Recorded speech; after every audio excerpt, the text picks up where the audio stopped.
percentage more respect, because one year on one of our tours, somebody asked him, "Brother, is this organic?" Right? And Dr. Richard kind of gave him a real strong answer. I mean, like one of those Dr. Colin kind of answers, right? And I was like, "Oh, that was kind of strong." Well, when you begin to farm, so Dr. Ridgely is planting on sometimes 20 acres, sometimes 30 acres. And I think you all have the de-weed, right? Yes, okay. sir. That's a blessing. Give yourself a round of applause. But just know this. If you all didn't do that, it's just Dr. Ridge and his wife. Okay? So I do organic farming, meaning I don't use any chemicals. That means that weeds are going to pop up. That means that grass is going to pop up. That means that dandelions are going to pop up. And this is our de-weeders. Okay? So when you hear somebody say, "Oh man, I'll do 20 acres of," okay, yeah, right. Okay, because you're not doing it organic. If you do it organic, it's a lot of work to it, you all. So what we do is, we do row crop, where we grow in the ground, we grow in raised beds, we grow in the greenhouse. So what I'm trying to learn as a scientist is, what's the best method to grow where I have less pest load, meaning I'm not fighting the pests all the time. What's the best method to grow where I get a better yield, okay? And what's the best method to grow just for our physical health? Because when you get down here, you bending all day long, it ain't that fun, is it? Right, right. So if my wife said, "Hey, I need to make a lot of salad," and I got to keep bending and keep bending. So you see right behind you, see those raised beds? So those are raised beds. And so, and those, that's lettuce that has gone to seed. What happens is, when you let something keep growing, hold on, brother, I'm gonna ask you a question. If I can ask you a question, you might not know, I'm gonna put you on my donkey in the back and tie you to him, and I'm gonna hit him. Oh, what? Going on fine. Okay, all right. You know I'm a principal right there. I still got my principal stuff now. All right? Okay, so when you let it go to seed, that's how you get the seeds for the next year.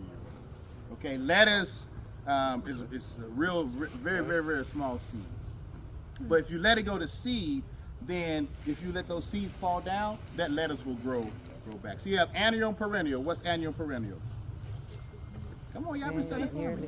What's an annual and what's a perennial? Oh wait, I think annual is like stuff that grows year round or Yearly. year round, and perennial Yearly. Perennial. And perennial is stuff that grows at a certain time or certain season.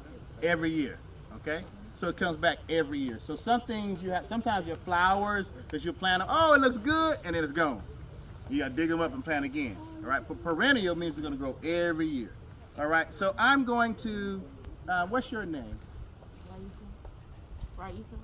Raisa? Okay, Raisa, I'm going to, Muslims do not carry knives. I'm a farmer, I have a knife in my pocket because I have horses and vegetables, okay? All right, so Brother Patterson, oh, please don't. All right, so, this is lettuce. Did you say you're not to eat it? I'm gonna do it with you, okay? And so, with lettuce, it'll grow back all year, all right? So it's hot right now, so you'll pull that to the side. We wouldn't eat that, right? We would pull that to the side, okay? But what we would eat is something in the middle, okay? So I'm gonna go to the middle and I'm gonna show you how to pull. And I'm gonna say, You don't want to watch it. we just got to raining. Get you one in the middle. Explain it in when we get in the grocery store. Wash it. Give her a round of applause. All right, so during the pandemic, you all, when nobody could go out, honestly, we ate lettuce. At that time, we had tomatoes growing, we had squash growing, and we were able to eat from our garden. We had lamb in the freezer, I had beef in the freezer, we had eggs from our chickens, and so we were blessed to where we never had to experience what a lot of people went through because we were able to be right at home.